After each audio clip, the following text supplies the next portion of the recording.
भगवते वासुदेवाय। श्रीमद् भगवत गीता के 15वें अध्याय का महात्म्य। श्री नारायण जी बोले, हे लक्ष्मी, अब 15वें अध्याय का महात्म्य सुनो। उत्तर देश में एक नरसिंह नाम का राजा था और सुभग नामक मंत्री था। राजा को मंत्री पर बड़ा भरोसा था। मंत्री के मन में कपट था। मंत्री चाहता था राजा को मारकर यह राज्य मैं ही करूँगा। इसी भांति कुछ काल व्यतीत हुआ। एक दिन राजा नौकर चाकरों सहित सो रहा था। तब मंत्री राजा को सारे नौकरों समेत मारकर राज्य करने लगा। राज्य करते बहुत समय व्यतीत हुआ। एक दिन वह भी मर गया। यमराज के पास दूत बांध कर ले गए। यमराज ने कहा, हे यमदूतों, यह बड़ा पापी है, इसको घोर नरक में डालो।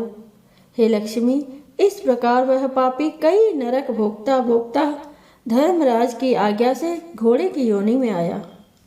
संगल द्वीप में जाकर घोड़ा बना। बड़े घोड़ों का सौदागर उसे मोल ले तथा और भी घोड़े खरीदकर अपने देश को चला। चलते चलते अपने देश में आया। तब वहाँ के राजा ने सुना कि अमुक सौदागर बहुत घोड़े ले आया है। तब राजा ने उसे बुलाया। देखकर घोड़े खरीदे। उस घोड़े को भी खरीदा। जब उस घोड़े को फेरा तब राजा को देखकर उसने सिर फेरा। राजा को देखकर कहा, यह क्या बात है, घोड़े ने सिर फेरा है। तब राजा ने पंडित बुलाकर पूछा कि इस घोड़े ने हमको देखकर सिर फेरा है, इसका क्या कारण है। तब पंडित ने कहा, घोड़े ने आपको सिर नवाया। राजा ने कहा, यह बात नहीं। कई दिन पीछे राजा शिकार खेलने को उसी घोड़े पर सवारी करके गया। वह घोड़ा जल्दी चलता था। राजा शिकार खेलते खेलते बहुत दूर चला गया। उस दिन हाथों हाथ राजा ने शिकार पकड़कर मारे। राजा बहुत प्रसन्न हुआ। दोपहर हो गई। राजा को तृषा लगी। वन में एक अतीत देखा। कुटिया में बैठा है। तालाब जल से भरा है। वहां राजा उतरा। घोड़ा वृक्ष से बांधकर कुटिया में गया। देखा तो साधु अपने पुत्र को गीता के 15वें अध्याय का पाठ सिखा रहा है। वृक्ष के पत्ते पर श्लोक लिख दिया है।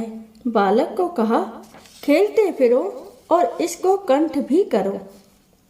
जिस वृक्ष से राजा ने घोड़ा बांधा था उसी वृक्ष के पत्ते पर श्री गीता जी का श्लोक लिखा था। वह बालक पत्ता लेकर खेले भी और पढ़े भी। उस पत्ते को घोड़े ने देखा। तत्काल उसकी देह छूटी, देव देही पाई।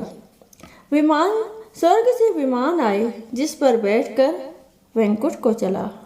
इतने में राजा पानी पीकर बाहर आया। देखा तो घोड़ा मरा पड़ा है। राजा चिंतावान होकर बोला, यह घोड़ा किसने मारा, इसे क्या हुआ। इतने में वह देव संत बोला, हे राजन, तेरे घोड़े का चैतन्य मैं हूँ। मैंने अब देव देही पाई, वैकुंठ को चला हूँ। राजा ने विस्मित होकर दंडवत की। पीछे से और सेना के लोग आए मिले। राजा अन्य घोड़े में सवार हो अपने घर आया। अपने पुत्र को राज्य देकर आप वन को गया। तप करने लगा। श्री गीता जी के 15वें अध्याय का पाठ किया करे, जिसके प्रसाद से राजा भी परम गति का अधिकारी हुआ। श्री नारायण बोले, हे लक्ष्मी, 15वें अध्याय का यह महात्म्य मैंने तुमको सुनाया है। बोलो श्री कृष्ण भगवान की जय।